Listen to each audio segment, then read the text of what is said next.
Aunty ये ले, ये अम्मा ने आपके लिए गोश्त भेजा है। मैंने खिड़की का पर्दा जरा सा साइड पर करके देखा तो हमारे घर का पूरा सहन मोहल्ले के बच्चे और बच्चियों से भरा पड़ा था। कोई बैठे हुए था और कोई खड़े था। अम्मा ने उनको एक कतार बनाने का कहा और फिर कतार बनवाकर बच्चों को एक एक करके अंदर बड़ी बैठक में ले जाने लगी। तभी उनमें से एक ने अम्मा को अपने घर से आया हुआ गोश्त दिया था। ये अम्मा के लोगों से मोहब्बत और अकीदत थी, जो हर रोज कोई ना कोई चीज अम्मा के लिए भेज दिया करते थे। इसी वजह से मेरी भी जान छूट जाया करती थी, क्योंकि हर रोज का निजाम तो मोहल्ले से आई चीजों से ही चल जाता था। कोई सालन भेज देता तो कोई रोटियां या चावल, यहाँ तक के लोग अपने घर से दूध पत्ती भी बना कर लाते थे। हमारा रोजगार लगा हुआ था, जिंदगी बहुत अच्छी गुजर रही थी। कुछ ही देर में सारे बच्चे अंदर वाली बैठक में दाखिल हो चुके थे। मैंने भी पीछे होकर पर्दा वापस गिरा लिया था और अपने काम में मसरूफ हो गया था। कुछ ही देर बाद बच्चों के पढ़ने की हल्की हल्की आवाजें सुनाई देने लगी थी। पहले ये सब बच्चे बाहर वाली छोटी सी बैठक में बैठते थे। वहां की जरा सी आवाज भी घर में सुनाई न देती थी, मगर फिर तादाद ज्यादा हो जाने की वजह से अम्मा बच्चों को घर के अंदर बने मेहमान खाने में पढ़ाने लगी थी। काफी देर बाद जब मुझे भूख महसूस हुई तो मैं उठकर किचन में आ गया ताकि अपनी खुराक का कुछ बंदोबस्त कर सकूं, क्योंकि अम्मा ने तो अब 4 घंटे से पहले बच्चों के पास से उठकर बैठक से बाहर नहीं आना था और मेरे पेट में उछलते कूदते चूहे इतना सब्र नहीं कर सकते थे। किचन में आया तो बर्तन देखने लगा, जहां एक डोंगे में शॉपर में अच्छा खासा मटन गोश्त पड़ा हुआ था। यकीनन पड़ोस में से यही गोश्त आया था। मैंने बटन खोलते बाजू की कफ फोल्ड करके आस्तीन चढ़ा ली थी और फिर जल्दी से गोश्त को शॉपर से निकालकर सिंक में रखा था। फिर नलका खोलकर गोश्त को धोने लगा। कुछ देर में गोश्त धुलकर साफ हो चुका था। इतनी देर में मैंने कोयले भी दहका लिए थे। मैंने अपनी मर्जी के पीस उठाए, मसाले लगाकर फटाफट सीखों पर कोयले पर रख दी। सीखों की महक कुछ ही देर में पूरे घर में फैल गई थी। ये छोटे मोटे काम तो मैं खुद कर लिया करता था। अम्मा को इन चीजों के लिए तकलीफ करने की जरूरत न होती थी। मैं अपनी अम्मा का बहुत ख्याल रखता था, क्योंकि मेरे पास एक माँ ही तो थी जो मेरा सब कुछ थी। मगर मैं नहीं जानता था कि बहुत जल्द मुझसे मेरी माँ छीन ली जाने वाली थी। मैं सीखें भूनकर उतार ही रहा था जब किसी ने मेरे पीछे से आकर मेरा कान मरोड़ा था। मैं मुस्कुराते हुए सीकर उठा था, क्योंकि मैं जानता था कि मेरा कान पकड़ने वाली हस्ती कौन है। मैंने ना महसूस अंदाज में अपना बाया हाथ फौरन जेब में डाला था और उठ खड़ा हुआ था। मैंने अम्मा की तरफ देखा, जो सवालिया नजरों से मुझे देख रही थी। वो बोली, बदमाश, तुम फिर से शुरू हो गए। कोई तो लड़कों वाला काम कर लिया करो। ये सब काम तुम्हारे करने के नहीं है। तुम्हें मैंने कितनी बार मना किया है, ये काम मत किया करो। ये काम तुम्हारे करने के नहीं है। मैं कर लेती हूँ, बस थोड़ा सा सब्र कर लिया करो। अब उठो यहाँ से, जाकर बच्चों को देखो 2 घड़ी, मैं तब तक ही बनाती हूँ। अम्मा कहते साथ मेरी छोड़ी हुई जगह पर बैठकर सीखे बनाने लग गई थी, जबकि मैंने अम्मा के साथ चटनी बनाने का भी कहा और खुद बावर्ची खाने से निकलकर बच्चों वाली बैठक में आ गया, जहां कुल 30 के करीब बच्चे थे। सब बच्चे मुझे भी जानते थे। मैं अक्सर अम्मा की गैर मौजूदगी और अम्मा के मसरूफ होने के बायस उनके पास आता रहता था। मेरे कमरे में दाखिल होते ही कमरे में खामोशी छा गई थी, जिसे देखकर मेरे चेहरे पर पुरस्कार सी मुस्कुराहट फैली थी। मैं मुस्कुराता हुआ जाकर अम्मा की सरबराही नशिस्त पर बैठ गया था। सब बच्चे और बच्चियां ऐसे अपने अपने सिपारों पर झुक गए थे, जैसे सबने कोई मौत का फरिश्ता देख लिया हो, जैसे सबको सांप सूंघ गया था। मैं जितनी देर वहां बैठा रहा था, तब तक उनमें से किसी एक की भी आवाज न निकली थी। वो सब के सब ऐसे ही दुम सादे बैठे रहे थे, जबकि मैं मुस्कुरा मुस्कुरा कर सबको देखता रहा था। फिर आधे घंटे बाद ही अम्मा आई। उसके आते ही सब बच्चों ने सुख का सांस लिया था, जबकि मैं एक मखसूस इशारा करता कमरे से बाहर चला गया था, जहां अम्मा तख्तपोश पर मेरे लिए 4 सीखें और चटनी रखकर गई थी। मैं बैठकर इन सब चीजों से इंसाफ करने लगा था और साथ ही साथ मेरे जहन मुसलसल कुछ न कुछ सोचने में मसरूफ था। मैं चाय पीकर अपने कमरे में गया और अपनी बाइक की चाबी लेकर घर से बाहर निकल गया। कुछ देर बाद मैं अपने दोस्तों के पास मौजूद था। मेरे सारे दोस्त बेहद अच्छे और ऊंचे खानदान में से थे। उनमें से एक मैं ही था जो जरा निचले तबके का था, मगर मेरे आला ज़र्फ के दोस्तों ने कभी भी मुझे इस चीज का एहसास न होने दिया था। हमेशा मुझे अपने बराबर ही समझा था। उन्होंने कभी भी मुझे खुद से अलग न समझा। हमेशा मेरी इज्जत करते थे, अपने बराबर जगह देते थे। वो अक्सर मुझे महंगे महंगे तोहफे भी देते रहते थे। पहले तो मैं बहुत इनकार कर दिया करता था और इनकार के बावजूद भी कोई चीज न लेता, मगर वो मेरे इनकार को किसी भी खातिर में न लाते थे और जबरदस्ती वो चीज मुझे दे देते थे। मुझे उनकी संगत में काफी अरसा गुजर गया था और अब तो मुझे महसूस ही ना होता था कि मैं उन सब में से नहीं हूं। उन सब के बीच में जब मौजूद होता तो उन सब का ही हिस्सा लगता था। जैसे उन लोगों के ठाट बाट होते थे, बिल्कुल वैसे ही मेरे भी होते थे। ऐसा ही आज भी हुआ था। मुझे देखकर मेरे सबके सब दोस्त खिल उठे थे, क्योंकि मैं महफिल में बहुत ज्यादा रौनक लगाए रखता था। सब दोस्त उठकर मुझसे गले मिले थे और सबने मुझे घेर लिया था। जैसे शहद के पीछे मक्खियां आती हैं, इसी तरह मेरे सारे दोस्त मेरे इर्द गिर्द जमा हो गए थे। कुछ ही देर में मैंने उनकी महफिल में जान डाल दी थी। बैठे बैठे ही उन लोगों ने सिनेमा जाने का प्रोग्राम बना लिया और टिकट बुक करवा दी, जिनमें मेरा नाम भी शामिल था। मैंने फोन पर अम्मा को देर से घर आने का मैसेज छोड़ दिया था। हुसूरन तो मुझे अम्मा के पास ही रुकना चाहिए था, क्योंकि अम्मा अकेली होती हैं, इसीलिए मैं कभी ज्यादा देर घर से बाहर नहीं रहता था। मगर नाना करते भी कभी कभार मुझे देर हो ही जाती थी, तो मैं अम्मा को पहले से ही बता दिया करता था। मैं जब भी लेट आने का कहता तो वो किसी न किसी बच्चे को अपने पास रोक लेती थी। फिर मेरे आने पर अगर वो बच्चा या बच्ची जाग रहा होता तो उसको घर पहुंचा कर आना मेरी और अम्मा की जिम्मेदारी होती थी।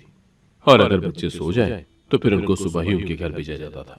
आज भी मैं अपने दोस्तों के हमरा 8:15 सिनेमा में दाखिल हुआ। हम अपनी मखसूस नशिस्तों पर जा बैठे थे।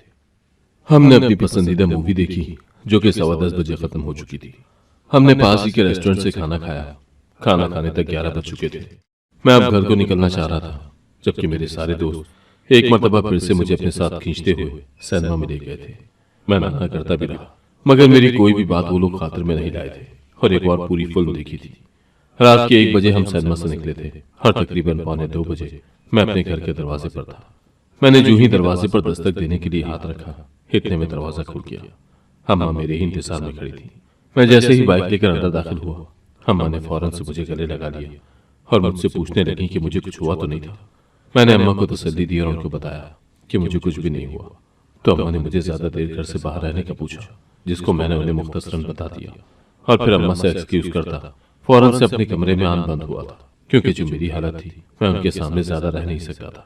कमरे में आकर मैं फौरन से वॉशरूम में बंद हो गया। कुछ देर बाद फ्रेश होकर बाहर आया। अब मेरे कदम अम्मा के कमरे की तरफ थे। मैं अम्मा के कमरे की तरफ गया तो कमरे का दरवाजा बंद था। मैंने झांक कर अंदर देखा, जहां अम्मा के साथ मदरसे की एक लड़की भी थी। मुझे देखते ही उसने अपने चेहरे पर नकाब डाल दिया था।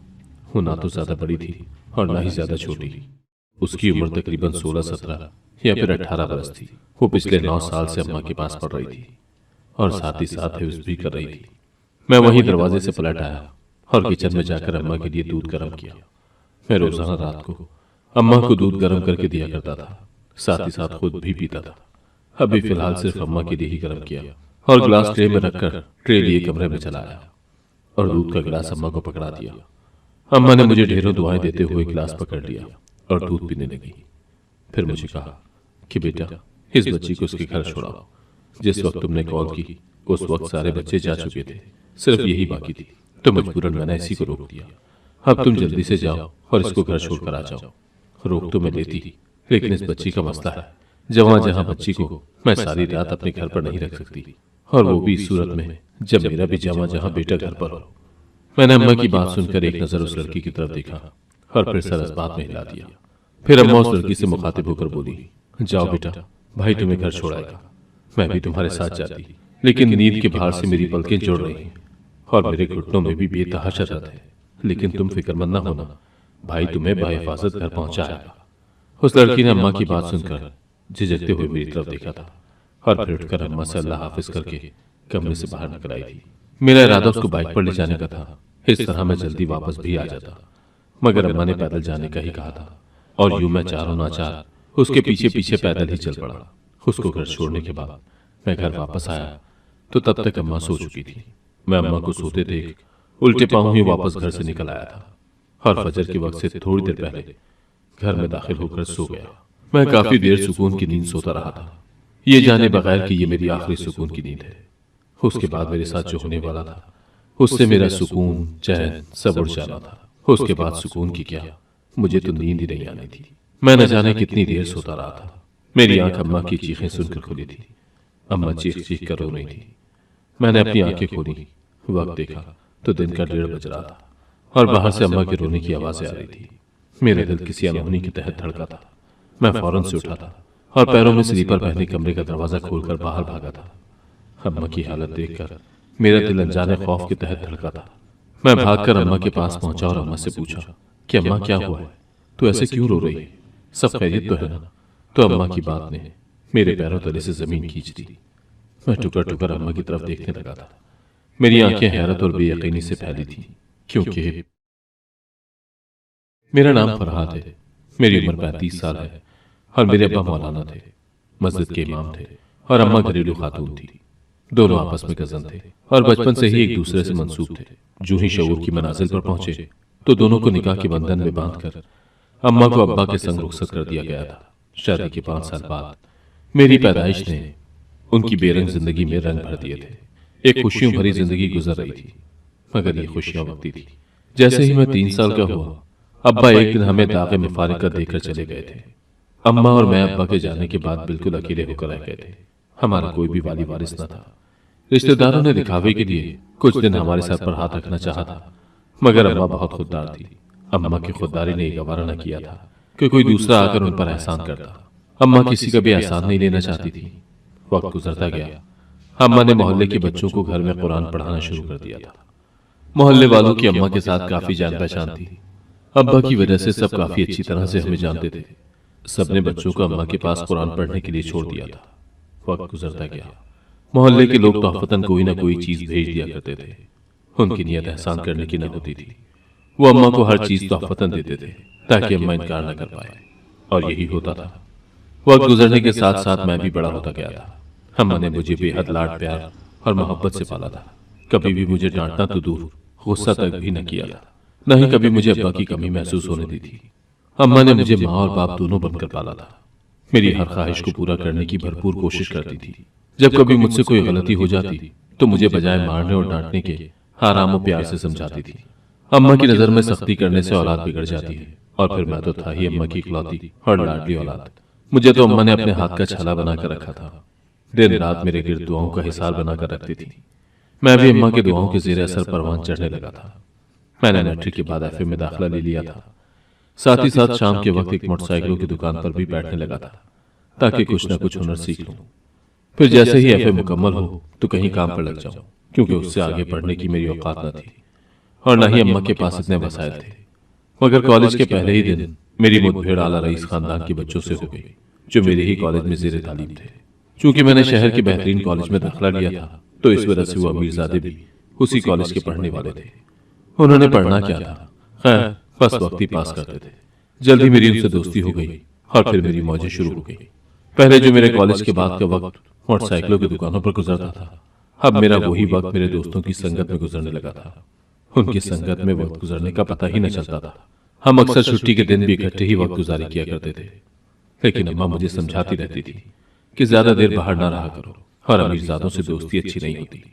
मगर मैं इस बात को अम्मा की अपने लिए फिक्र और मोहब्बत समझता था। काश मैं उस वक्त समझ पाता कि वो ये बात क्यों कह रही है कि अमीरजादों से दोस्ती अच्छी नहीं होती। काश मैं इस बात के पीछे छुपे इस बात की मफहूम तक पहुंच पाता तो आज इस हाल में न होता। मगर उस वक्त मेरी अकल पर पर्दे पड़ गए थे। मुझे अपने दोस्तों के अलावा कुछ और नजर ही नहीं आ रहा था। एक दिन उनसे न मिलता तो बेचैन हो जाया करता था। उनके बगैर मेरी जिंदगी बिल्कुल बेजर सी हो गई थी, क्योंकि मुझे उनके साथ रहते रहते आसाइशों की आदत हो चली थी। मैंने जो एफए के बाद कॉलेज छोड़ देना था, अब उन्हीं दोस्तों की बदौलत बीएससी के लास्ट ईयर में था। अब अम्मा ने भी मुझ पर रोक टोक कम कर दी थी कि जवान खून है, कहीं रोक टोक से ज्यादा बिगड़ ना जाए। बीएससी मुकम्मल करने के बाद उन सब ने अपने अपने खानदानी बिजनेस ज्वाइन कर लिए थे, मगर मेरा कोई खानदानी बिजनेस नहीं था जिसको मैं ज्वाइन करता। नौकरी के लिए मुझे जगह जगह धक्के खाने पड़ रहे थे, लेकिन कहीं भी नौकरी न मिल रही थी, क्योंकि मेरा बैकग्राउंड ही कोई नहीं था। यहाँ तो अच्छे अच्छे लोग भी कई साल नौकरियां तलाश करने में गुजार देते थे, फिर मेरी क्या औकात थी। मेरे उन्हीं दोस्तों में से एक ने उस वक्त मेरी ये मुश्किल भी आसान कर दी। उसने अपनी कंपनी के एक ब्रांच में मुझे डायरेक्ट बतौर मैनेजर लगा दिया था और शुरुआती तनख्वाह 35,000 थी। मेरी तो मौजें ही लग गई थी। दूसरी तरफ अम्मा भी खुश थी। उसको लगता था कि मुझे ये नौकरी तालीमी काबिलियत और अपने बलबूते पर मिली है। हमारे घर की मुश्किलात अब खत्म होती गई थी, मगर ये सिर्फ मेरी ही खामख्याली थी। वक्त ने न जाने कितने कितने कठिन और मुश्किल सफर मेरी जिंदगी में लिखे थे, जिनको पार करना मेरे लिए मौत के मुतरादिफ हो जाना था। मेरे ऊपर ऐसा कड़ा वक्त आना था कि मेरे रोंगटे खड़े हो जाने थे, मगर मैं आज के मजे में गुम, कल की फिक्र से बिल्कुल ही लापरवाह हो गया था। काश कि मैं आने वाली जिंदगी के बारे में कुछ सोच लेता, कुछ गौर व फिक्र कर लेता, तो बाद में मुझे कम से कम पछतावा तो न होता उस दिन जब मैंने अम्मा से रोने का सबब पूछा तो अम्मा ने बताया कि वो लड़की जिसको रात को मैं घर छोड़कर आया था वो मर गई है। ये खबर मुझ पर एक पन बन कर गिरी थी। मुझे अपने कानों पर यकीन नहीं आ रहा था कि जो कुछ मैं सुन रहा हूँ क्या वो सच है या कोई झूठ। उसका मनमोहना सा खूबसूरत चेहरा एकदम से मेरी आंखों के सामने आया था। ऐसा कैसे हो सकता था? मेरी हालत खैर हो रही थी। मैंने कहा, अम्मा तुझे लाजमी कोई गलतफहमी हुई होगी, ऐसा कैसे हो सकता है? तो अम्मा ने कहा, ऐसा ही हुआ है। मैंने फोन निकालकर इधर उधर फोन किए तो कुछ ही देर में मुझे इस बात की तस्दीक हो गई थी। मैंने अफसोस से अपने चेहरे पर हाथ फेरा था और बड़ी मुश्किल से अपनी हालत पर काबू पाया था। अम्मा ने मुझे कहा कि मैं उसे उसके घर ले जाऊं। मैंने अम्मा को उसकी बड़ी चादर लाकर दी और फिर अम्मा को साथ लिए मोटरसाइकिल पर बैठाकर उसके घर ले गया। उसका घर मेरे घर से 20 मिनट के फासले पर था। पैदल 40 से 45 मिनट लगते थे। मैंने अम्मा को उसके घर के सामने उतारा और फिर अपनी बाइक वापस मोड़ ली। मैं चाहने के बावजूद भी उस घर के अंदर ना जा सका था। जब मैं वापस अपने घर पहुंचा तो मैंने अपने दोस्तों को कॉल करना शुरू की। मेरी हालत बहुत ज्यादा खराब हो रही थी। मेरे दोस्तों ने जब मेरी ये हालत देखी तो मुझ पर हंसने लगे कि एक लड़की की वजह से तेरा ये हाल हो रहा है। मैं उनको क्या बताता। पूरा दिन इस्तराब और बेचैनी की हालत में रहा था। शाम को अम्मा उसकी तदफीन के बाद खुद ही वापस आ गई थी और वो अभी तक रंजीदा थी। वो मुझसे बिना कोई बात किए कमरे में चली गई थी, जबकि मैं उसकी सेहत का ख्याल करते हुए किचन में चला आया था। मैंने अम्मा का फेवरेट खाना बनाया और ट्रे लिए कमरे में चला गया और अपने हाथों से निवाले बना बनाकर जबरदस्ती अम्मा को खाना खिलाया। अम्मा खाना खाकर सो गई और मैं भी बर्तन किचन में रखकर अपने कमरे में आकर लेट गया। ताहम मेरा जहन मुसलसल उसी लड़की की तरफ लगा हुआ था। उसे याद करते करते न जाने कब मैं नींद की वादियों में उतर गया, ये जाने बगैर कि अभी एक और कयामत मेरी मुंतजिर थी। रात को अम्मा मेरे हाथ से खाना खाकर सोई थी, मगर फिर वो दोबारा ना उठी थी। वो उस रात हमेशा हमेशा के लिए सो गई थी। उस रात नींद में ही हार्ट अटैक से अम्मा की जान चली गई और मैं अकेला रह गया। अम्मा का मरना था कि मेरे सर से ममता का शफकत भरा हाथ उठ गया था। अपनी मां को कब्र में उतारने के बाद मैं बेहद रोया था। एक साथ ही मेरी दो अजीज हस्तियां मुझे छोड़कर चली गई थी। अभी अभी तो मैं मोहब्बत के नाम से नया नया वाकिफ हुआ था। जब भी दोस्तों के बीच बैठकर उस लड़की कशमाला की बात करता तो मेरे दोस्त मुझे मजनू कह कहकर पुकारते थे और मुझे कहते थे कि तू पक्का रनमुरीद होगा। मैं अपने दोस्तों की इस बात को किसी तमगे के तौर पर कबूल करता था, क्योंकि मुझे अपनी मोहब्बत की जन्मुरीदी करना मंजूर था। उस रात जब मैं उसको घर छोड़ने जा रहा था तो तभी मैंने सोच लिया था कि मैं अगले दिन अम्मा से अपने और कशमाला के रिश्ते की बात जरूर करूंगा। मगर अगले ही दिन न जाने ऐसा क्या हुआ था कि मुझे उसकी मौत की खबर मिली और उसकी मौत के एक दिन बाद ही मेरी अम्मा भी मुझे छोड़कर चली गई। मैं रोजाना अपनी अम्मा की कब्र पर जाता था और घंटों वहां बैठा रहता था। मुझसे अपनी मां की जुदाई बर्दाश्त न हो पा रही थी। मुझे तो ये समझ नहीं आ रही थी कि अम्मा ने इतना गहरा सदमा किस चीज का लिया है जो उन्हें मौत के मुंह में ले गया। आखिर अम्मा को परेशानी क्या थी? क्या अम्मा ने कशमाला की मौत का इतना सदमा लिया था कि उसके पीछे पीछे ही चल बसी थी? आज अम्मा को मरे 10 दिन गुजर गए थे। मैं यूं ही अम्मा की कब्र पर आकर बैठा था जब एक पागल आया और मुझे कुछ इशारे करने लगा। मैं उस पागल से बहुत तंग आ गया था। वो रोज यूं ही आ जाता था और अम्मा की कब्र की तरफ इशारा करता और मुझे कुछ समझाने की कोशिश करता, लेकिन मुझे कुछ भी समझ नहीं आता। मैं उसको हर रोज मारकर भगा दिया करता था। आज भी मुझे उस पर बड़ा गुस्सा आया था, जो हर मर्तबा मेरे और मेरी मां के बीच में आ जाया करता था। मैं एकदम उठकर उसकी तरफ बढ़ा और उसे मारने लगा और उसे भगा दिया। आज मैंने उसे पहले की निस्बत बहुत ज्यादा मारा था। उसके बाद मैं कुछ देर वहीं बैठा रहा था और फिर वहां से उठकर घर वापस आ गया था। अगले रोज जब मैं वापस कब्र पर आया तो मुझे हैरानगी हुई थी। अम्मा की कब्र पर बेतहाशा भीड़ इकट्ठी हुई थी। मैं उस भीड़ को तोड़ता हुआ कब्र के पास पहुंचा तो आगे का मंजर देखकर ही मेरी जान निकलने लगी। मेरी मां की कब्र को पुलिस वाले घेर कर खड़े थे और मेरी मां की कब्र को खोद रहे थे। जो ही उन्होंने मेरी मां की कब्र खोदी और अम्मा की डेड बॉडी निकालकर एम्बुलेंस में डाली और अस्पताल ले गए।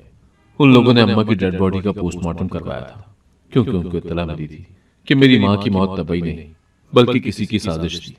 किसी ने अम्मा का कत्ल किया था, मगर क्यों और कब इस बात का भी कोई पता न चला था। सब लोग पोस्टमार्टम की रिपोर्ट आने का इंतजार कर रहे थे, जो 2 घंटे बाद आनी थी। और जैसे ही 2 घंटे बाद रिपोर्ट आई, उस पर यह चीज साबित हो चुकी थी कि वाकई ही अम्मा का कत्ल किया गया था। अम्मा की मैयत को दोबारा से गौसल देकर तदफीन के लिए ले जाया गया था, जबकि मुझे वहीं से गिरफ्तार करके जेल ले जाया गया था। मुझे सिचुएशन की कुछ समझ नहीं आई थी कि मेरे साथ ये क्यों हो रहा है। मैंने बेतहाशा एहतजाज किया, जिस पर हवालदार मेरी तरफ आया। मैंने उसको कहा कि मुझे यहाँ क्यों डाला है, मुझे यहाँ से निकालो ताकि मैं अपनी माँ के कातिल को ढूंढ सकूं। तो वह हवालदार हंसने लगा और मुझे कहा, चुप करके जाकर अंदर बैठ जा, नहीं तो वो चित्रौल करूंगा कि तू सारी जिंदगी याद रखेगा। खुद ही अपनी माँ का कत्ल करता है और फिर खुद ही अनजान बनता है। शुक्र है कि तेरे दोस्तों ने तेरा चेहरा बेनकाब कर दिया। तू तो लंबा अंदर जाएगा। तूने न सिर्फ अपनी माँ का कत्ल किया है, बल्कि एक मासूम लड़की की जान भी ली है। अब चुप करके बैठ जा। उस हवलदार की बातें सुनकर मेरा दिमाग सैं सैं कर रहा था। मेरा दिमाग चकरा कर रह गया था। कुछ समझ नहीं आ रही थी कि क्या हो रहा था और क्या नहीं। और मेरे दोस्त, मुझे एकदम से अपने दोस्तों का ख्याल आया। तो मैंने हवलदार से दरखास्त की कि मुझे एक कॉल करने दी जाए। मुझे बहुत मुश्किल से एक कॉल की इजाजत मिली थी। मैंने अपने दोस्त को कॉल मिलाई और उसको मदद करने का कहा, तो वो मेरा हाल सुनकर हंसने लगे। वो सब के सब एक साथ ही बैठे थे। ये सब उन्हीं की चाल थी। मेरी सबसे बड़ी गलती यही थी कि मैंने अम्मा की बात नहीं मानी। अम्मा ने मुझे कितनी मर्तबा कहा था कि अमीर लोगों से दोस्ती न करो, इनकी दोस्ती अच्छी नहीं होती। ये लोग अच्छे निकल जाएं तो इनसे अच्छा कोई नहीं होता, और अगर ये बुरे हो जाएं तो इनसे बुरा भी कोई नहीं होता। मुझे मेरे दोस्तों ने ही धोखा दिया था। पहले उन्होंने कशमाला के साथ ज्यादती की, जिसके बायस कशमाला की जान चली गई। उस रात जब मैं कशमाला को छोड़ने गया था, तो कशमाला ने घर से कुछ फासले पीछे ही मुझे रोक दिया था। वो नहीं चाहती थी कि रात के इस पहर उसके घर वाले मुझे उसके साथ आता हुआ देखें, इसीलिए मैं पीछे ही रुक गया था। उसने मेरे सामने घर का दरवाजा पार किया था, लेकिन अगली सुबह कॉलेज जाते हुए मेरे दोस्तों ने उसको अगवा कर लिया था और उसके साथ इंतहाई बुरा सलूक करके उसको घर के दरवाजे के आगे नीम मुर्दा हालत में फेंक गए थे। अम्मा को किसी से मेरी कशमाला के लिए मोहब्बत का इल्म हुआ, तो अम्मा को यही लगा कि कशमाला के साथ ये सब मैंने किया है। मगर रात तक अम्मा को सारी सच्चाई पता चल चुकी थी कि ये सब कुछ मेरे दोस्तों ने किया था। अम्मा मुझे बताने लगी थी, उससे पहले ही अम्मा का गला घोंट कर मार दिया। मैं जेल में बैठा अपनी जिंदगी की कोताहियों को याद कर रहा था। मेरी जरा जरा सी कोताहियों ने मेरी जिंदगी क्या से क्या कर दी थी।